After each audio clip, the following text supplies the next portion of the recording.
नाबालिग के अपहरण व दुष्कर्म के आरोप को बताया फर्जी, निष्पक्ष जांच की मांग। वाराणसी थाना चौबेपुर क्षेत्र के ग्राम शंकरपुर निवासी द्विजा देवी ने थाना प्रभारी चौबेपुर को शिकायती प्रार्थना पत्र देकर नाबालिग बच्ची के अपहरण एवं दुष्कर्म के मामले में निष्पक्ष जांच की मांग की है। उन्होंने आरोप लगाया कि उनके नाबालिग पौत्र काजू को पुलिस द्वारा पूछताछ के लिए चौकी पर बुलाया गया, जहां उसे बताया गया कि उस पर एक नाबालिग बालिका के अपहरण और दुष्कर्म का आरोप लगाया गया है। प्रार्थना पत्र के अनुसार संबंधित बालिका पारिवारिक विवाद के चलते अपनी मां से नाराज होकर घर छोड़कर चली गई थी, जिसके संबंध में थाना चौबेपुर में मुकदमा दर्ज है। शिकायतकर्ता का कहना है कि बालिका की मां चंदा देवी का राजेश नामक व्यक्ति से जमीन संबंधी विवाद चल रहा है और इसी रंजिश के कारण झूठे मुकदमे में फंसाने की धमकी पहले भी दी गई थी। क्या मामला है जिसको लेके आप लोग यहाँ पे चले आए? यह जमीन का विवाद लेके, जमीन के विवाद में पहले हैं पति के लड़कन के सैले हैं लड़का के उनके लड़किन के अपहरण भल। ओकरे बाद चौकी थाना पर लिखैली निकली, लड़की आई घरे लिया गई। ओकरे बाद जो किया कुल के हमने कई करत है। कौन से गांव से आए? थाना कौन सा पड़ेगा? शंकरपुर गांव, चौबेपुर थाना। क्या मामला था जिसको लेकर के? जमीन का विवाद। जमीन का? तो अपहरण किसका हुआ है? लड़की। तो स्थानीय पुलिस का क्या कहना है जब आप लोग गए थे तो? हम लोग तो काल गली सर उठा के बैग ले गए पति के लड़कन के, तब ना हमने के सब के विषय पहले ना पता रहा। हमने के कुछ हमने के रहल की लड़की गई बात अइबा करी। हम लोग के तनको अनुभव ना था कि मतलब हम लोग के फसैया। हम लोग जमीन के प्रकरण से एक चिरेगांव ब्लॉक पे गए हुए थे किसी और मैटर में।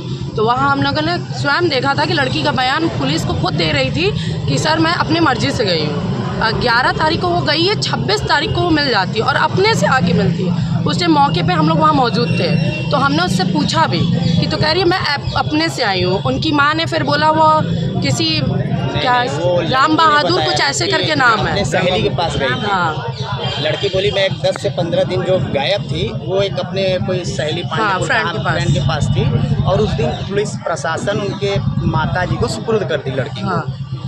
उसके बाद वो सुपुर्द करने के बाद वो जाती है। 2 दिन बाद अपने मनगढ़ंत कहानियों को बनाने के बाद वो लोग फिर से आते हैं और वो थाने पे आने के बाद ये जो उनके चाचा या बड़े पापा लगते हैं राजेश सके उनके ऊपर एक ब्लेम लगाती है कि ये हमें किडनैप करके मुँह बांध के टेम्पो में लाद के ले गए और मेरे साथ 20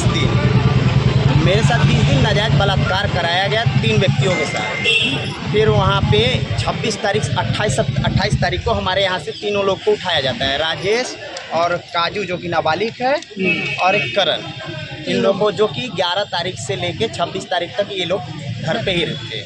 इनका एक पुरानी रंजिश जो जमीन का जो चल रहा है, पहले भी 10 साल पहले इन्होंने एक छेड़खानी का मुकदमा वो लगा चुकी है, चल रहा है। वही सीपी साहब के हम ये पूरे गांव के सारे लोग हैं, ये कोई खानदान के नहीं है, सारे लोग आए उनके पक्ष से, क्योंकि वो पूरे परिवार भी है, सारे गाँव को परेशान कर रखे। उनकी जो माँ है लड़की वर्तिका की माता जो है वो सबको परेशान कर रही है। ये कही है कि सबको आए हैं कि हमें न्याय मिले और कमिश्नर साहब ने बताया है कि जब तक लड़की का 164 का बयान नहीं हो जाता है तब तक किसी का चालान नहीं होगा, कहीं चालान नहीं होगा। और हमें ये डर है कि मतलब इन लोगों को ये डर है कि मतलब लड़की का बयान उनके माता के हिसाब से हो सकता है, वो कुछ भी चेंज कर सकती है। जब 2 दिन बाद आके फिर से चेंज कर सकती है कि मैं अपने सहेली के पास थी तो आज आके बोलती कि राजेश मेरे साथ ऐसा किया है, मुँह बांध के मेरे साथ किडनैप करा के 20 दिन तक मेरा बलात्कार करा। हो सकता है 164 बयान में कर दे, तो बस इन लोगों को न्याय चाहिए। 164 में केवल लड़की का ही तो बयान होगा, लड़की का बयान होगा, लेकिन लड़की का बयान एक बार हो चुका है थाने पे, वो रिकॉर्डिंग है चिरेगांव ब्लॉक के पास।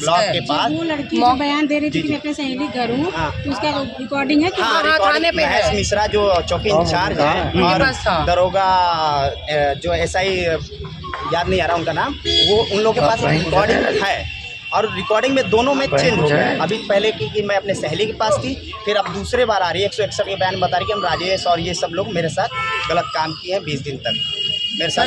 बयान हमेशा चेंज हो जाता है और 2014 में इसने एक बार छेड़खानी के मुकदमे कर चुकी और मैं एडवोकेट खान में इनके एडवोकेट होने के नाते मेरा काशी विश्वनाथ चैम्बर है। क्या मांग करते हैं? हमारा मांग यही है कि बस जो न्याय है न्याय हो और ये जो इसकी निष्पक्षता से जांच की जाए। हाँ, निष्पक्षता से जांच हो। आपको कमिश्नर साहब ने आश्वासन दिया है। लड़की कह रही है बलात्कार हुआ, उसका कोई मेडिकल रिपोर्ट वगैरह है? अभी कुछ नहीं, अभी कुछ नहीं। 164 के बयान के बाद 2 दिन बाद ये बोलती है अच्छा 26 को वो 164 के आती बयान के है बाद 2 दिन मेडिकल बाद। वगैरह होगा उस हाँ हिसाब हाँ से? 164 के बयान के बाद अगर पुलिस वो का ऐसा आता है। कहना है। हाँ हाँ लोगों को 10-15 साल से ज़मीनी विवाद चल रहा है और उसमें 10 साल पहले ही राजेश जो हैं विवादी और वो महिला ना वो छेड़खानी का पहले मुकदमा करवाई थी। आज भी मुकदमा वो चल रहा है और कोई रास्ता उसको नहीं मिला। जब पैसे ख़त्म हो जाते हैं तो कुछ ना कुछ विवाद गांव भर करती रहती है, जिसके वजह से अब जो है कि अपनी लड़की को ही कहीं गायब करा दी। इन लोगों को कुछ नहीं पता, गांव में किसी को कुछ नहीं पता।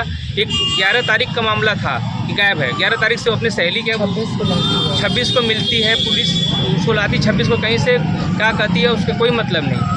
फिर हम लोगों को जो कि ज़बरदस्ती 4 लोगों को ज़बरदस्ती पुलिस उठा ले जाती है रात में, तो पूरा गांव को पता चलता है कि उसके घर अपहरण का मामला है, जबकि ये सब बात कोई किसी को कुछ भी नहीं पता था। तो आज आप लोग आए कमिश्नर साहब ने हम क्या बोला? कमिश्नर साहब ने बोला कि जो स्थिति है उस स्थिति का जांच करेंगे, उसके बाद